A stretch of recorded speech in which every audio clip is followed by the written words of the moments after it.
my biggest job, I think, is to try to create a situation and policy that will help create jobs in Michigan and in the country. And I think that the way we need to do that is to balance the federal budget. The government spending all kinds of money that they don't have, it puts a lot of uncertainty, so that people who employ people are unwilling to invest money when they see the government spending money. They don't know what's going to happen to their taxes. They don't know, nobody knows what's going to happen to their health care costs. And it's creating a situation where investment here in this country is not happening, because people are uncertain as to what's going to happen in the future with this government spending. Right now, the government spends, for every dollar they spend, they're borrowing 40 cents. And that's just unsustainable. You and I can't do that in our households, and neither can the federal government.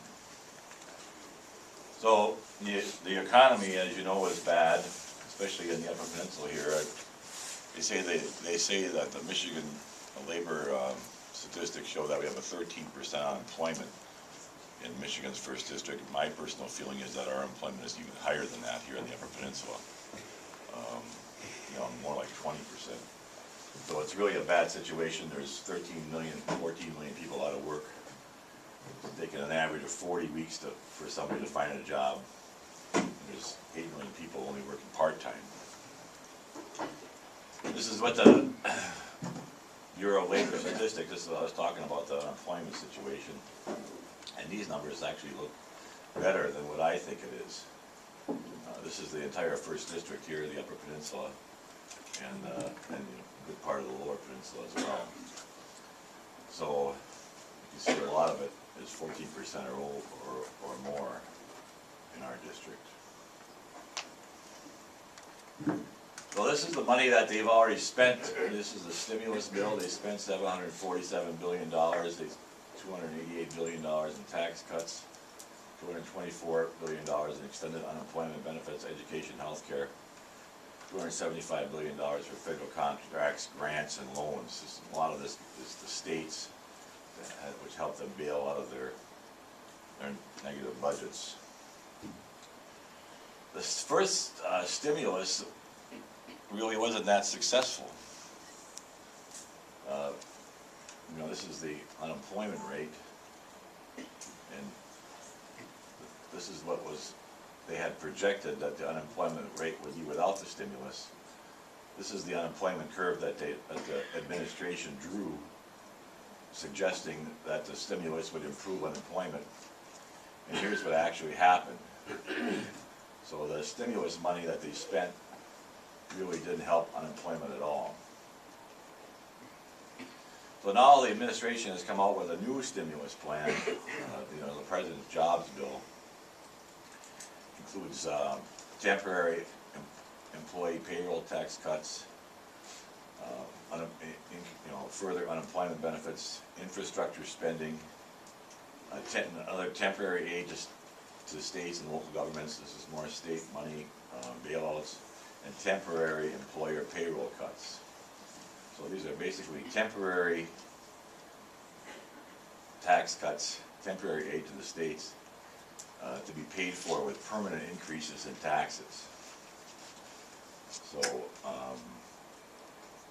one of my problems with the bill is that they have temporary money coming home with permanent increases in taxes. So I'm not really much in favor of that. There are some proposals of the administration that I tend to agree with. We need to pass a highway transportation bill to fund our roads. Right now, highway infrastructure is paid for by the gasoline taxes. Unfortunately, a fairly large percentage of that money is siphoned off for other projects. 10 to 20% of that highway appropriation money is taken away from other spending. And with the improved gas mileage and blended vehicles, the gasoline tax is no longer paying for our road construction, and that our road infrastructure is really underfunded. So I agree that we need to find a way to fund this country's infrastructure so we have good roads, good bridges, and that will help create jobs as well. So there's room to work with the administration on this. I believe we also need to have global trade agreements. The free trade agreement with Colombia, Korea, these have been sitting idle on the president's desk ever since he's been in office. But I want to pass some global free trade agreements so that we can start selling our equipment overseas. I mean, right in our first district, we've got several major employers. The Oldenburg Group, which you're familiar with, they build mining equipment and road construction equipment that we could be selling in Colombia right now. If we had a free trade agreement with Colombia, Mr. Oldenburg told me that if we had a free trade agreement, he would hire 100 more people in Iron River to build his mining equipment. The same thing goes for another heavy equipment manufacturers we have here. They have a coupling manufacturer in Menominee that if we had an agreement with Panama, we would be selling a lot of equipment. They're building a new Panama Canal, and a lot of the construction equipment is being bought in Korea and other foreign countries, which we could be selling that equipment. Well, these are really important things that I agree with the administration on. We need to balance the federal budget. We do have a balanced budget amendment vote coming up before the end of the year. We're going to have the last, the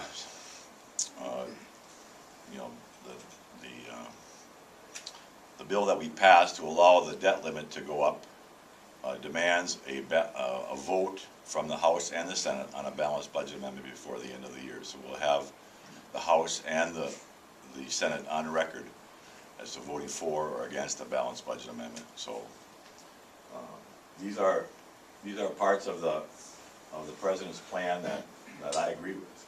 So there's room for negotiation and compromise, at least for me, on these issues, and from the people of the first district. This federal stimulus spending, I'm not in favor of spending money we don't have. I mean, that failed in the past. We need to not do that anymore. A lot of people, as you saw from this other pie chart in the past, the money that they're spending on the infrastructure from the stimulus is a very small part of it. And like I say, we need to be funding that more than bailing out states that are spending too much. Right now, well, this is the projected federal deficit in billions of dollars. Okay, I mean, we've had deficits in the past. Under Mr. Bush, we had deficits of $400 billion, $300 billion, $200 billion. So Mr. Bush ran deficits, which we weren't very happy with. I mean, I wasn't very happy with, and a lot of people in the first district aren't happy with it. This is the deficit under. This is Mr. Obama's situation. On top of the $14 trillion we owe now, we have $1 trillion a year projected deficit before adding on the money from the latest jobs bill. Well, this is unsustainable. I mean, this is leading to multi-trillion-dollar debt, which basically is going to be a tax on our children and our grandchildren. But we need to get this under control. We need to balance the federal budget. We need to loosen the noose of federal regulations. I mean, federal regulations are costing our businesses and our local communities billions and billions of dollars to comply with. I mean, I've talked to county administrators, county boards and commissioners all over the first district, and one of their biggest complaints is the fact that federal regulations are making it almost impossible for them to do business and costing local governments and local businesses billions of dollars a year. I mean, I just talked to a guy in St. Ignace that they clean the culverts out of the side of their roads every spring to keep their roads open. And now the Army Corps of Engineers are getting in there that they have to get an Army Corps of Engineer permit to clear the culverts because it's runoff water, and they have to comply with the federal standards, whereas it's the same culverts that they've been cleaning out for the last 60 years. And all of a sudden, because of federal rules, they have to change the way they do that. It costs them more money. This is going on everywhere. It costs us all more money to comply with overreaching federal regulations, in my opinion. I mean, I want to have clean air. I want to have clean water. But when you have federal people reaching in and making rules that cost us money, and they don't have any consideration for the amount of money that it's costing us all. They don't make the rule saying, well, this rule is a little too stringent because it's going to cost the local community too much. They don't have the amount of money that costs the local community does not have any preference. They don't take that into consideration when they make these rules at all. So we need to really get that under control. And this is some of the stuff we already talked about is, stop the debt, reform the tax code. A lot of people are upset about the tax code. The administration makes you think that if you simply tax somebody else, like the rich people, that you're going to solve all the problems. Well, there are just not enough rich people. If you taxed all the people who make over $200,000 a year, 100% of their income, you would not pay for the spending that they're doing. Okay? In my opinion, to send the government more money with the promise that they're going to cut later is ridiculous, because they just don't want to cut. I mean, it's really frustrating for me to be there. Trust me. I'm used to being a surgeon, taking care of people, making a decision, doing it, and getting on to the next patient. My life in Washington is pure frustration. Okay? It's just unbelievable. So we have in the House passed legislation. Okay? We've passed things in the House. We've passed this Energy Tax Prevention Act. We've passed the Reducing Regulatory Burdens Act, the Small Business Paperwork Mandate. This is the 1099 that was mandated by the Obamacare. We passed this Putting the Gulf of Mexico Back to Work Act to make people, to improve the drilling capacity in the Gulf. This is another pro-drilling in the Gulf bill. And we passed a budget. So we passed lots of things in the House that would improve our economy, make it easier for people in business to hire people. But as you can see, the Senate on most of these things hasn't acted. Okay, now the process is supposed to be bicameral. In other words, a lot of people will criticize what they so-called the Ryan budget. Everybody's heard about the budget that we passed in the House, the so-called Ryan budget, and some people complain about it. Some people like it. And I don't think it's perfect. But we passed a budget in the House. So the Senate then is supposed to pass a budget. Okay, and then the Senate and the House get together, and in front of the American people, they debate it out and come up with a solution and do funding for a budget for the next fiscal year. Well, the Senate hasn't passed a budget in 900 days. So we've been stuck with these continuing resolutions. Okay, I'd be happy that we pass our budget, they pass their budget, we go to a conference, we hammer it out, we pass it, we fund for the rest of the year. We fund our highway projects for the next 5 years so that people know what's going to happen. But the Senate hasn't acted. And that's been my biggest frustration, because they don't do anything in the Senate. I don't care if they pass something different than we have. It's supposed to be, I don't expect to get everything I want, but we have to move forward. And it's been very frustrating, pass a bunch of legislation and not have them do their job. So pass something. So it's not what I agree with. Maybe I'm more conservative than the Senate, but do something so that we can have a compromise and move forward, instead of having these continuing resolutions where the government's at the verge of shutdown, which happened again this week because the Senate won't do anything. And it brings it down to a deadline, and then the leadership goes into a closed room and comes up with some bill that they throw in front of us with a week or a day to decide on what to do with it. And it's very complicated. So try to understand something in a week. I don't want to vote for something like that. But I don't want the government to shut down either. Nobody wants that. So it's been pretty frustrating for me.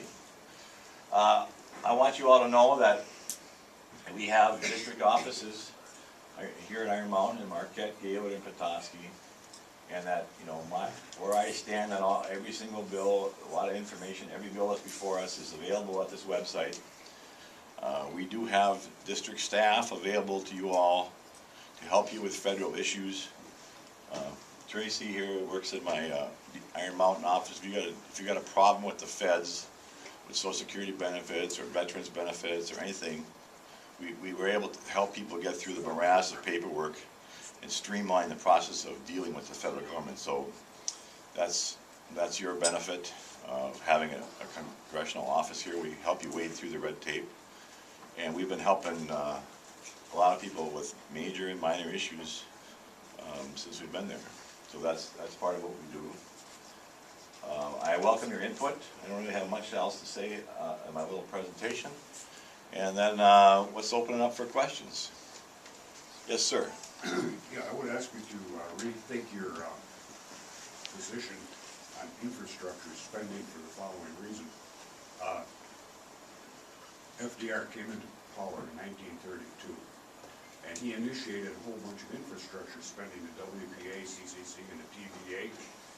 None of that worked. In 1939, unemployment maxed out at 25%, set full 7 years after he had been doing that infrastructure spending. So if it didn't work then, I don't think that doing the same thing over again is going to give different results this time through. So I would ask you to rethink that. Well, I don't want to, but our roads are getting worse off. I mean, we do have a problem with our roads deteriorating. I mean, the amount of spending we've done on our roads has diminished over time, and I want to maintain decent roads. I don't think that spending without paying for it is right. But I don't think spending for no reason is good either. I mean, I think we need to maintain our roads. That may be, but it's not going to improve the employment situation. Well, that's not the only thing that we need to do, obviously. I mean, I'm balancing the budget, easing the regulations, and keep maintaining our infrastructure is all part of it. I mean, like you see, the stimulus spending, that was very little of that money was spent on the infrastructure. That was sort of they made it sound like they were spending money on infrastructure, but they really didn't. For this infrastructure, how much of it is privatized and how much of it is like unionized, for fixing our roads? Oh, well, I can't tell you exactly. If you work for the government, you have to comply with certain rules, like the Davis-Bacon Act, and there's a lot of excessive rules in there, in my opinion, that make it more expensive. And to me, we could, make that process a lot easier and cheaper to contract for that stuff. I mean, there's all kinds of, the depth you want to go into it, you can go into it in great detail. But, I'm not saying that that's going to be the answer to everything, because it's certainly not. But, we do need roads. We need to fund them. And, if you could privatize the road and make it a, private road and pay a toll or whatever, fine. But, we need to have decent roads. I mean, if you look around, the roads could use some work. What I meant was out for contract. The lowest bidder gets the job, sort of thing. Well, I would be in favor of something like that, absolutely. You had mentioned money being siphoned off. Pardon me? You had mentioned money being siphoned off from the... Well, see, they have, like, a lot of that highway, like 10 to 20% of the highway money gets siphoned off for, like, museums, rail, stuff like that, you know what I mean? So I don't believe in that.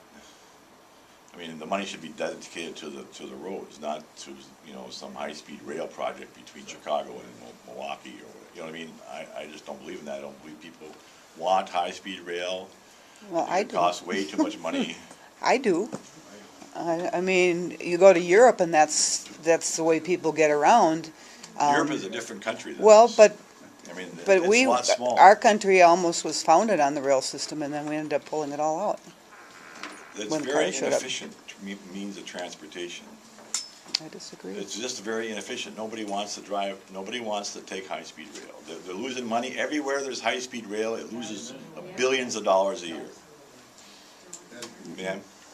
Yes, I'm a retired school administrator and educator. I've been 30 years. And I'm here with AUW today too, and I support their stand on public education being very strong. And yet, 4 years after we expected the reauthorization of the Elementary and Secondary Education Act, we don't have it. And thousands of our schools across the nation are being saddled and are being labeled failing when they really aren't. But they're coming up against a standard that we all knew would not be attainable, 100% meeting standards by 13, 14, 100%. Even in your business as a doctor, you strive for 100%, but that's not attainable. And so, I stand with AUW. We want schools accountable. We want them working for growth, especially for our What's performing. And I'm wondering, when is Congress going to take up the reauthorization of the Elementary and Secondary Education Act?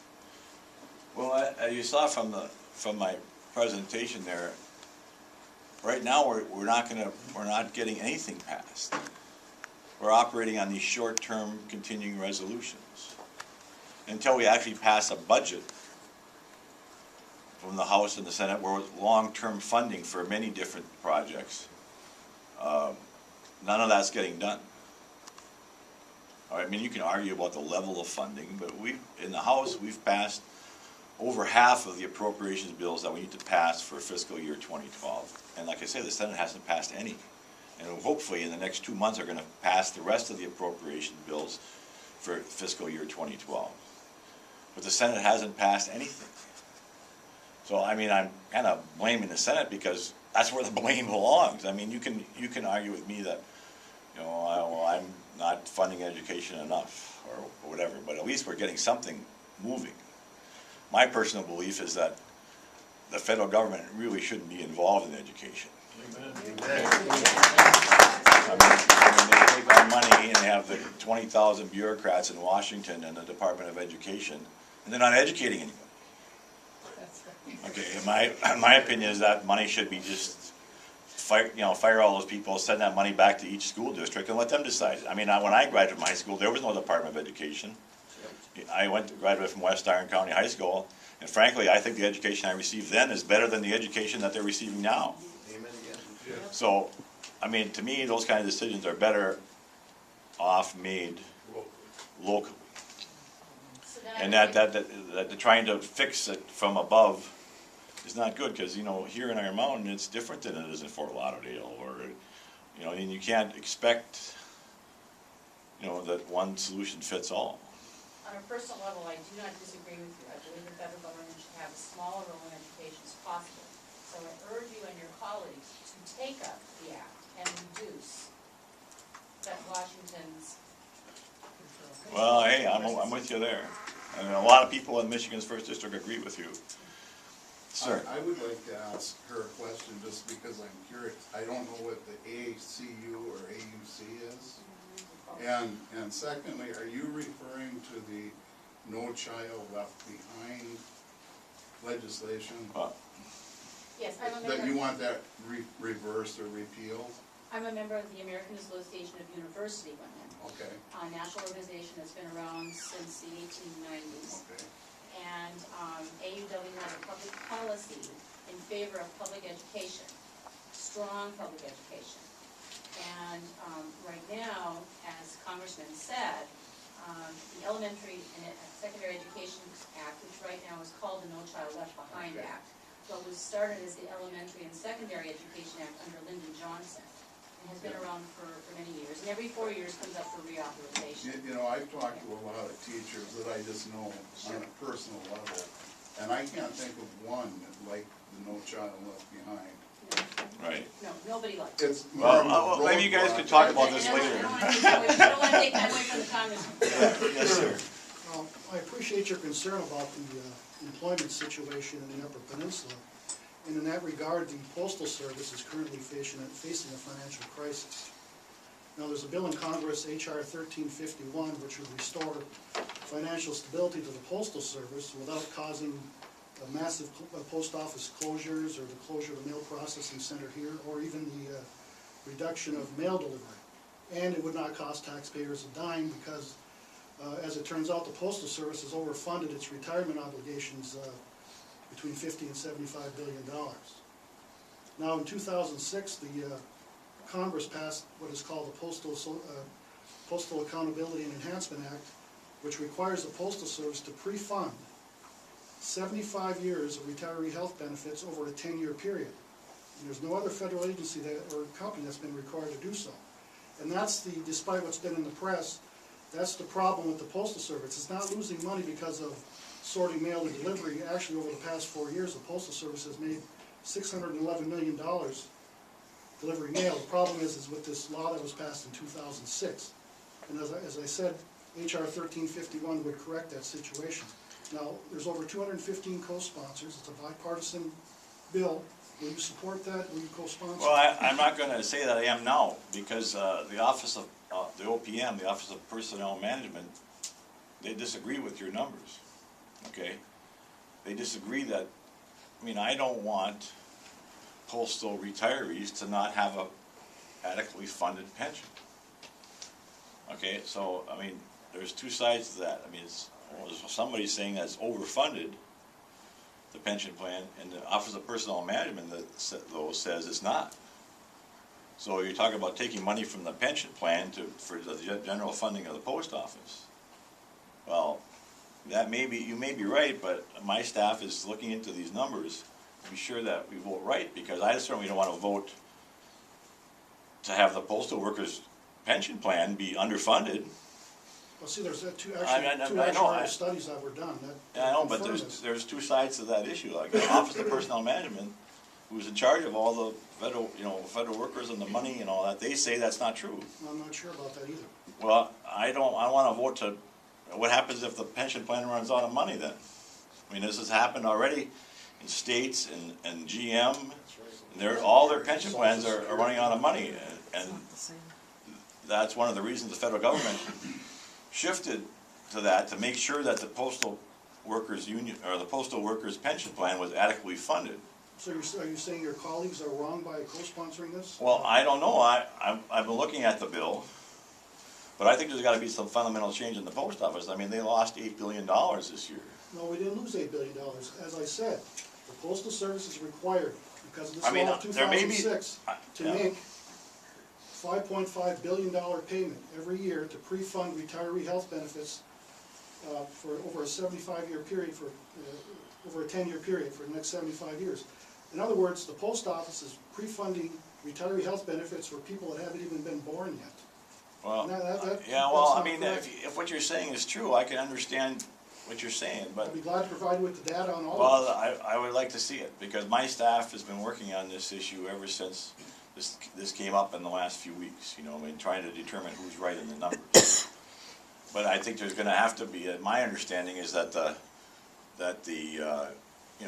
first-class postal deliveries have gone down about 40% over the last decade. And that, the overall business of the post office has gone down 20%. So I'm not sure if the post office is taking that into account in their overall situation, and they have to save money. I don't want to be in a situation where, the post office is sort of a corporation within the government, is not really funded by the government other than what they charge. And I want that to maintain. I don't want to be bailing out, with our taxpayer money, the post offices are not run efficiently. Amen. So, I mean, This is not a I mean, bailout. This would not be a bailout, it's just the post office giving them the money back that they overpaid. well, I'm just saying, I don't want to get into a situation where we're not funding the pension plan adequately. So, I'm looking at that. I mean, I think there's aspects of that bill that I tend to agree with. The numbers that you're saying sound good. But when my staff, the Office of Personnel Management, does not agree with those numbers. There's two sides to that. And I'm not gonna make a decision until I got it really thoroughly investigated. I mean, that's basically it. You don't want your pension plan to run out of money 20 years from now, right? I'm confident it's not because of these actuarial studies that were done. Yeah, I'm glad you are, but I'm just saying I don't want to be in a situation where I'm voting for Well, not funding the pension plan. This law that was passed in 2006, there's members of Congress that have been using the Postal Service as a cash cow for years. That has milked a lot of money away from the Postal Service, as I said, $5.5 billion a year. Absent that pre-funding requirement, the post office would have made money even with the worst recession in 80 years. They've reduced their employment by over 100-some thousand employees. They've streamlined other processes. What we're after is to get this bill passed, and then all the parties concerned could sit down and, as you talked about with mail volume going down somewhat, they can get together, come up with a new business model. But what we're concerned about is the lack of service to the public that would happen if nothing is done. Well, There's to me, dozens of post offices that I think you you're bring up a lot of valid points. I got a suggestion. And I'm Take certainly- the government out of the post office business. Well, now, that's one of the few things that are designated in the Constitution is the post office, and, I think it should be paying for itself, that we don't subsidize it out of the general taxpayer fund. And I think that it has to be, an overall reorganization so that it's fiscally responsible, but I'm not gonna vote to lose, the pensioners run out of money at some point. I don't want that to happen Just so we're all either. clear, the post office does not receive any taxpayer money, hasn't Right. for over 30 years. Right. And a lot of people under the misconception that as taxpayers are paying for the post office. No, I agree that that's not true. No, I just don't wanna defund the pension guys and have them run out of money, when they need it the most. So you're saying if we can provide documentation or information that the actual aerial studies that I referred to are true? you want Right, post well, but I'm offices- saying, the people at the Office of Personnel Management, they disagree with what you're saying. But I mean, if it's found out that they are. Yeah, well, that's why we're kind of investigating. I'm not against it, I'm just saying, I'm not gonna decide how to do it till I'm pretty sure that I'm Well, doing the right the problem thing. is once the post office starts closing all these post offices in the Upper Peninsula, which there's dozens under consideration, the public is gonna be the one that's gonna suffer for lack of service. Well, hey, I agree That's why we that have to get this we need to corrected. maintain postal delivery in rural areas. I'm not gonna settle for that. Well, that's what's gonna happen though, Congressman. If they shut down Kingsford Mail Processing Center, you're gonna put 100 people out on the street here. Well, I'm gonna fight to keep that open, but they have to find ways to make the post office, be within its budget. And a part of the budget is funding pension, part of it's, maintaining service. And then, they have to streamline the way they do things. I'm not sure what's gonna happen. If they're gonna cut down delivery on Saturdays or whatever, they're gonna have to come up with some way on their own. We don't really, they gotta do that on their own. They're an independent company. I'm happy to have them figure it out. And I wanna maintain as many jobs here as I can. There's gonna be, that's this Kingsford issue has come up as one of the processing centers that's come under review. There's gonna be a review process, there's gonna be an opportunity for public comment. I'll be, fighting to keep that open. There has to be cut somewhere.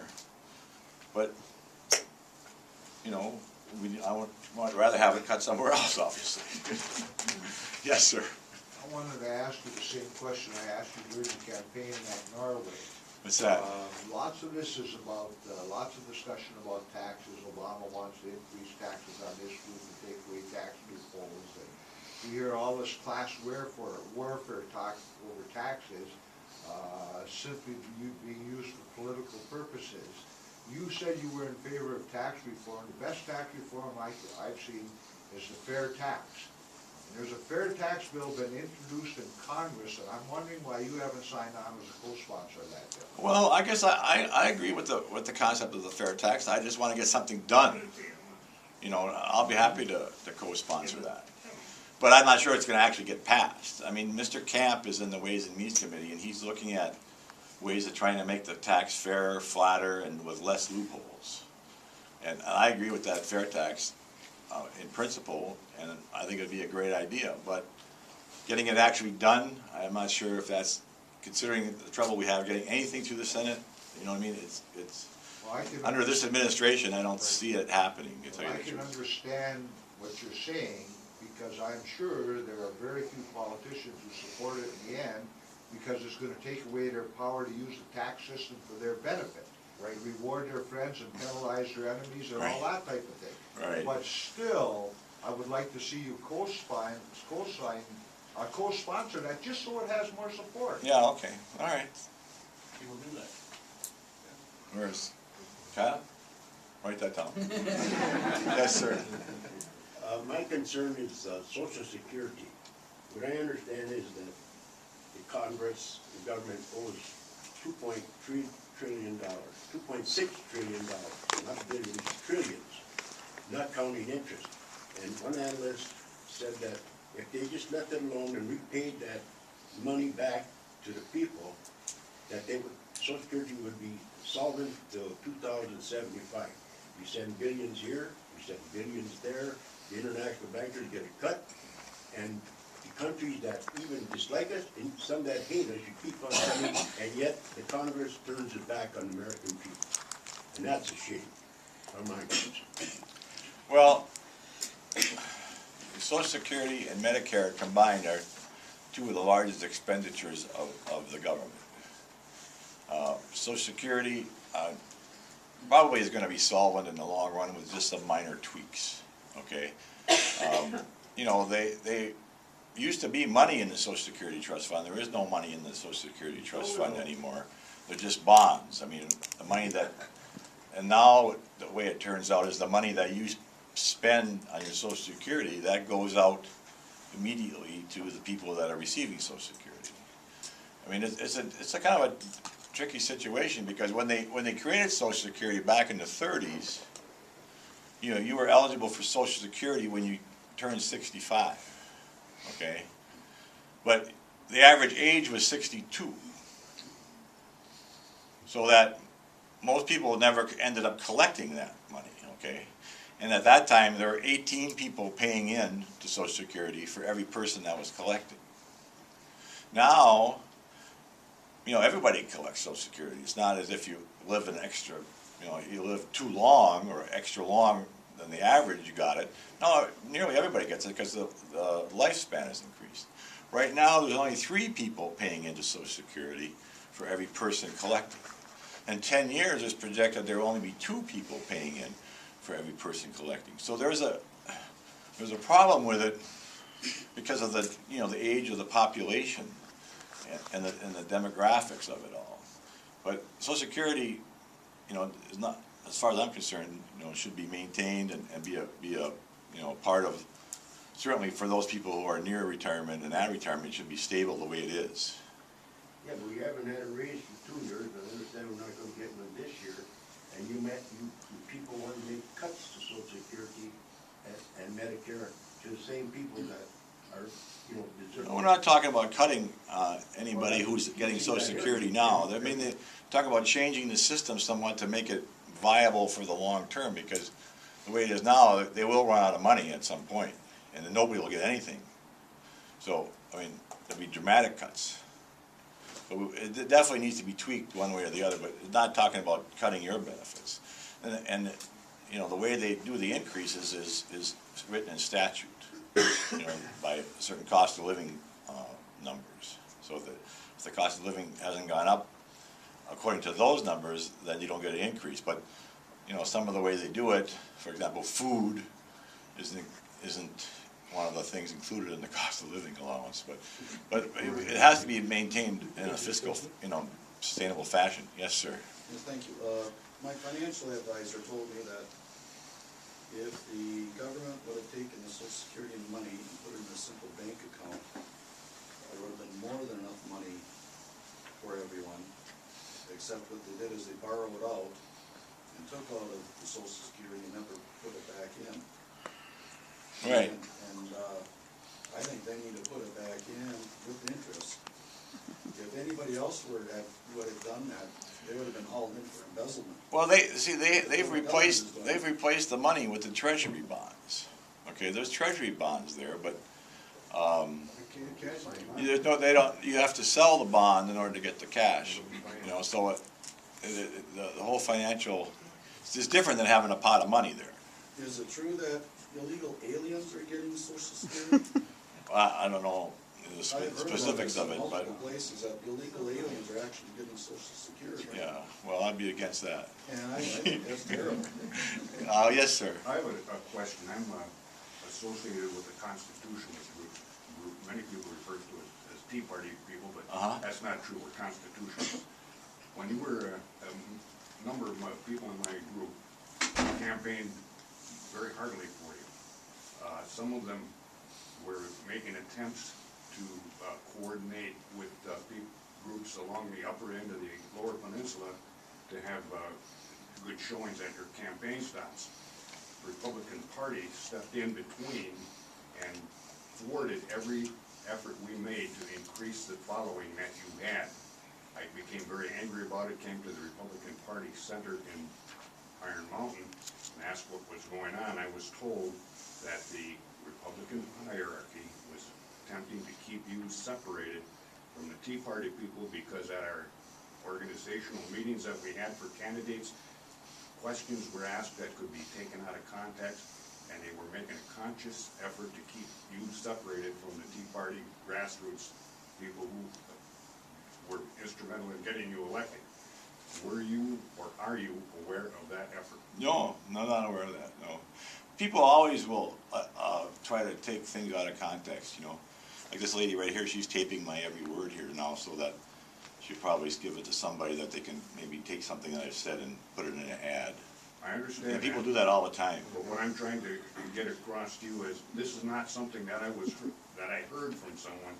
I personally experienced the Well, person who told me I'd be that, interested in hearing about it. and I thought you should be aware of it. Yeah, no, I'm not aware of it.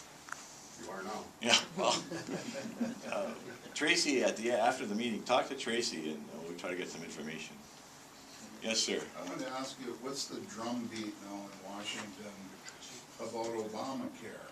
I know that the House voted to repeal it and it went to the Senate, whereupon Harry Reid sat upon it. Is he still sitting on it?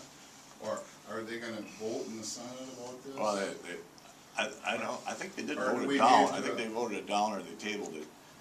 But we're trying to piecemeal it, you know, in the meantime. I mean, I don't think anything's gonna change in that department until we get a different Senate and a different administration. And, you know, it's been, like I say, very, very frustrating to be there. And, you know, we put forward a lot of, I think that to me, the Ryan budget is a very sensible way of meeting our needs over the next 40 years. Because I see mean, that. we protect Medicare, we protect Social Security, and, you know, try to bring the spending down without raising taxes, so. Because I saw that the administration took, what was it, 500 million or billion, those are only little numbers now, but out of Medicare to help support Obamacare. That's true, yeah. So, it's again, Well, it's they've shifting cut money they around cut and- $500 billion out of Medicare. Yeah, So it 500 says billion. Medicare doesn't, like the way you and I know, I mean, I know Medicare, I've been dealing with Medicare for Right. 30 years.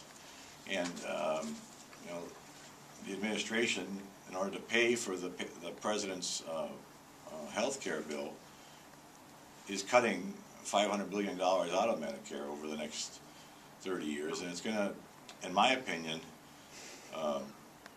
really limit the availability of health care to America's seniors.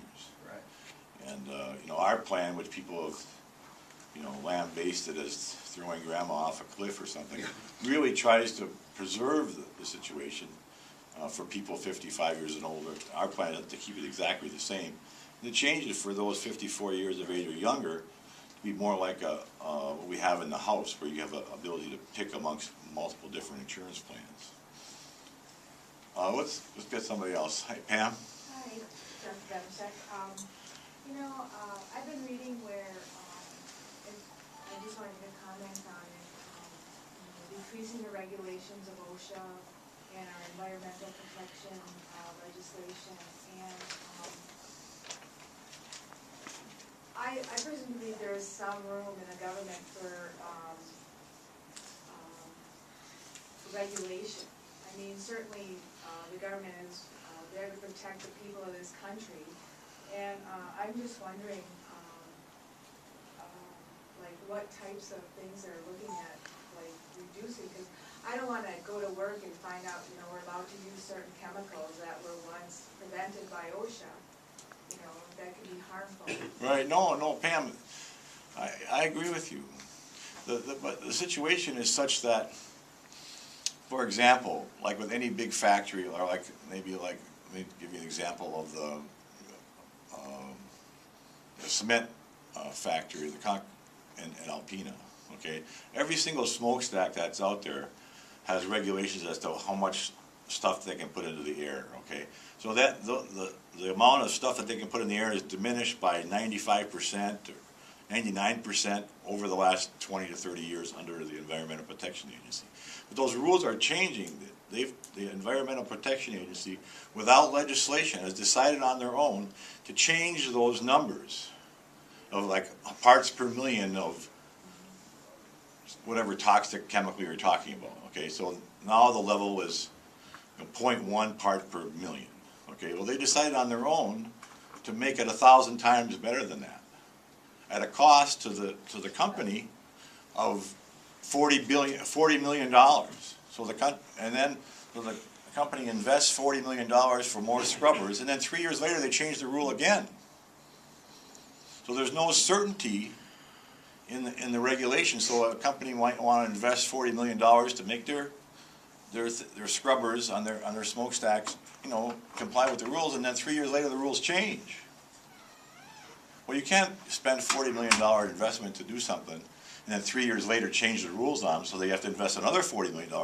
Some of the regulations are to the point where the parts per million are at a level that's undetectable by any known technology. So, I mean, the rules have to be reasonable. There got to be a cost-benefit analysis. They can't be on their own deciding. The legislation should set the bar, and we in Congress should be setting the bar as to what the level should be. Okay, and not have some bureaucrat in the EPA decide what the level should be. You know, one of the frustrating things that I've come across, for example, in this fracking thing. You've heard about the fracking, right? Well, it's a thing. It involves cracking the earth with wells to develop gas and oil. Well, it's been going on for 40 years. You know what I mean? It's there's never been a proven incident of water contamination from fracking. But then the government's going to decide this not be environmentally safe. But then you talk to the people who are on the panel that decide whether it's environmentally safe, and none of them have done any fracking. The people who are on the scientific panel, I mean, I'm in the Science and Technology Committee, and this government agency, the EPA, is telling me about this panel that they're going to decide about the safety of fracking, and there's 8 scientists on the panel. None of them have ever seen a fracking job. None of them have ever done any fracking. None of them have anything to do with fracking. So then how can they decide, you know, and they're the ones that are going to make the scientific determination that we're going to be, you know, billions of dollars are at stake. Jobs and the price of fuel. I mean, I want the groundwater to be safe and clean, but I don't want somebody who never done a fracking to make that determination. And this happens all the time with every kind of thing you look at by the federal government. Spending money, there's a big thing right now about the GPS, you know, that. How do you control that? I don't know, the administration controls it. They do the appointing. The people in the Environmental Protection Agency, the administration decides who gets appointed. I don't decide that. We try to show them in the congressional hearings that, hey, you're appointing people that don't have any experience. So what is that? But that's all we can do, really. So it's really frustrating. Yes, ma'am. Getting back to education, isn't that how they determine how schools should be run too? People who have never been in classrooms, people who don't know anything about education come in and tell the teachers in the classroom how to do it. Well, same thing as fracturing. Well, it's just very frustrating to be around this and listen to it go on, I'll tell you. Just imagine how frustrated we are. You know, we hear all this information, we gather it all, and nothing can be done. You know, the lobbyists get up there and you do their own little thing, and you guys can't do nothing, we can't do nothing. So it just. Well, the only thing we can do government's is too try to big. bring it to the forefront, you know, bring it to the news. Like Right. Mr. Issa is on his congressional oversight, he brought this Fast and Furious to our attention. And then, you know, we can only bring pressure in that way, really. Try to indict people for doing stuff like that. Yes, sir. Just a suggestion to you that'll help you with your budget. You mentioned the OSHA. We've got a Michigan Department of Occupational and Health Safety. Why do we need a federal one? We, Department of Education in Washington DC, we've got locally elected school boards, a state elected school board that we taxpayers have control over. It's not controlled by the bureaucrats. Why do we need a federal one? You can go right on down the line and let us do these things at the state level. We don't need you guys in Washington.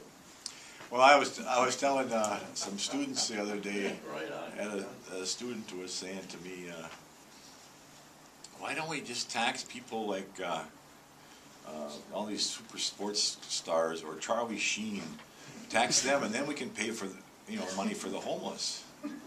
You know what I mean? I say, well, you're telling me that you want guys like me to decide who to take the money from, and then who to give it to. You know, maybe I decide to take money from you and give it to Charlie Sheen because he's so cool and he's all coked up. You know what I mean? But I mean, that's what you get in trouble with when you have people like me deciding who to take money from and then who to give it to. You know, it's better for the local people to decide. Absolutely. It's That's better right. for local government. I believe that we do have a moral obligation to help other countries, where needed. But I do also believe in what Donald Trump said when he said we go over to some countries, build bridges, build houses, they're destroyed, we build more, and we need all these things in our country. And I wish we were helping us more and them less. It may sound selfish, but I'm a strong believer in it. Well, I'm a strong believer in helping people that you want to help. Okay, and that you should have the ability to help people that you want to help. You know, one of the bad things, in my opinion, about the American Jobs Act, the President's initiative, is that it wants to cut the deduction for charitable contributions, so that you have less ability to help who you want to help. You know, I mean, how does that make any sense? That we're going to have the government is going to not allow charities to get money, but they want to give money to people. And to me, that the charities do a lot more and better work than the federal government. And that's your opportunity to help people too. I mean, if you want to help the homeless, you can go out and help the homeless. Pass the fair tax, you don't have to worry about it. One more question. Somebody mentioned lobbyists. The super committee, before they even met, had $65 million in their coffers before they even met. That's a lobbyist. The people don't have a chance. It's the special interests that just take over. And 65 million, they didn't even meet yet. Well, You I don't know. I'm not you talk exactly about sure this, what you you're talk about referring that. to, Why but is Congress, they appoint these people, and they don't do the job, they don't know the job that you just mentioned? What are you people doing there? You're going to say, hey, we don't want them guys. well, I'm not really a big fan of the super committee. All right, that was something that the Senate insisted on in order to get them to sign on board this last debt ceiling bill. So that's what the Senate did then, get the super committee going. That was their thing. There was a question over here. Yes, sir. Two quick ones. The International Arms Trade Treaty, which, if ratified, will, shall we say, put all of this under international law into the court systems of places like the United Nations. And the other one is H.R. 4646, which, as I read it, tells me that I'm going to have to pay 1% when I cash my Social Security check to the federal government to pay off the debt that they've incurred. I was just wondering where you stand on I'm that. not familiar with that, but can you write those two things down? 4646 of the IATT. Okay. Yeah, I'm not sure that. I'm not in favor of the problem. United Nations telling us anything to it. Ma'am? Yes, I'm representing Pancreatic Cancer Action Network, and I figured that as a medical doctor, you would be in favor of co-sponsoring House Bill 733. Nothing substantial has happened in pancreatic cancer research or treatment in the last 40 years. And we have a 6% survival rate for 5 years, so it is drastic. And I have charts here also for the 5 deadliest cancers. Pancreatic cancer is the least funded of them, and of course the least survival rate over 5 years. So this co-sponsoring House Bill 733, what it would do is ask the National Cancer Institute, which funds the cancer, all the cancers, to come up with a comprehensive plan to at least get a treatment underway, a 5-year plan for the 5 deadliest cancers, but we're asking it to start with pancreatic. And I lost my 55-year-old brother, of course, to pancreatic cancer, and I work, you know, with the national organization. And we have lots of other sympathy stories, and I know we all have cancer sympathy stories, but pancreatic cancer really needs some attention. Well, I'll be happy to look at that, if you have a copy of the bill or. Yeah, along with the charts that show, you know, cancer research, the brightest researchers are gonna follow the grant money, of course. I mean, they have to eat too. So we are asking, I guess, ultimately for some money, or at least a plan, so that we can get those brightest researchers to deal. I'll be happy to look at the bill. I thank can't you. decide before I read it. No, I understand that, Yeah. but it's a co-sponsor that we're asking for, yeah. And it's a comprehensive 5-year plan. All right. Thank you. Sure.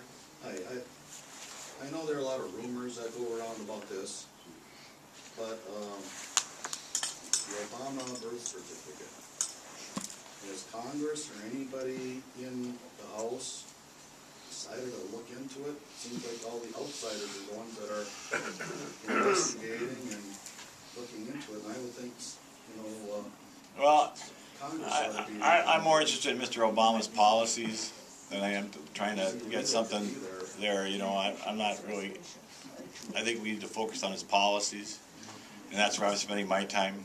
Because the Constitution says it shouldn't be there. Well, I mean, I'm not gonna go that way, to tell you the truth. I got enough work just staying on the policy issues. I mean, I'm not going after the birth certificate thing, to tell you the truth. I want to say one more thing. I visited the congressman's office in Washington DC, and first of all, I had trouble finding it, because he must have got the short straw when it came to getting offices.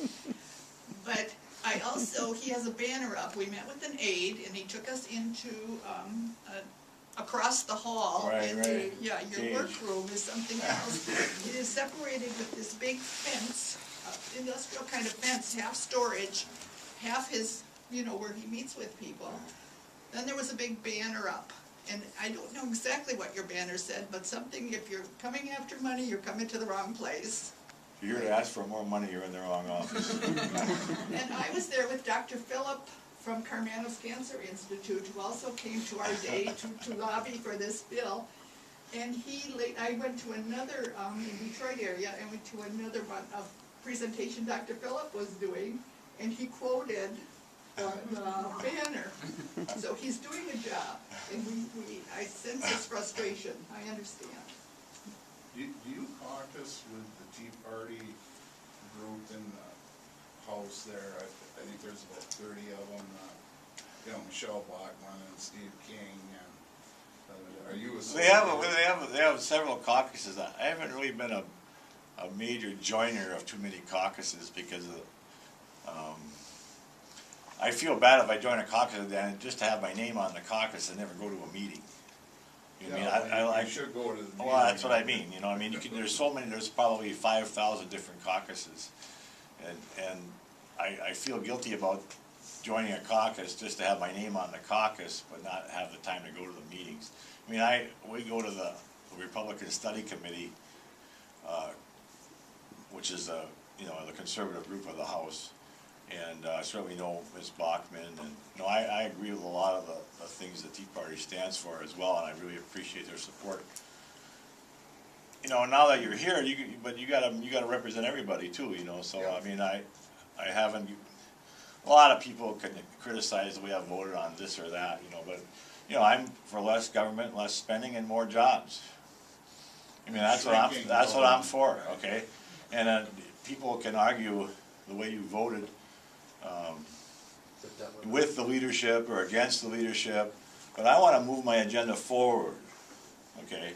And I think, you know, like, to shut the government down is not gonna get my, you know what I mean, to vote to shut the government down where, you know, that's not gonna get my agenda moving forward. That's gonna allow my critics to say, you shut the government down, you're not worthwhile being there, you're not being responsible to your constituents.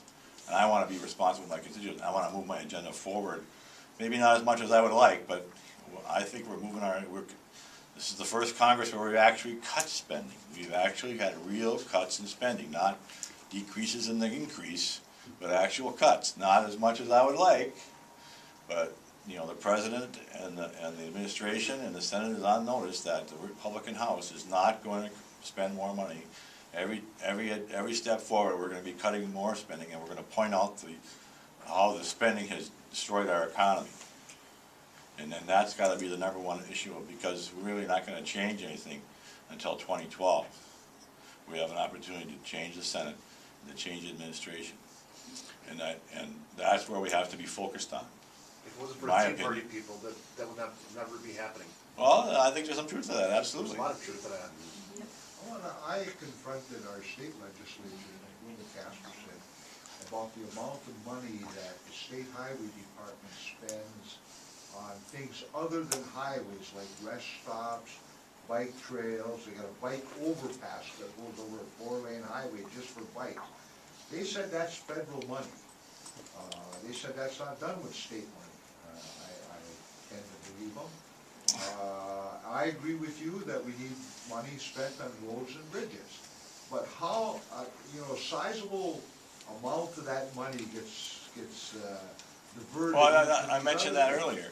Can't you attach an amendment to a bill that this money is to be spent only on between the shoulders of highways?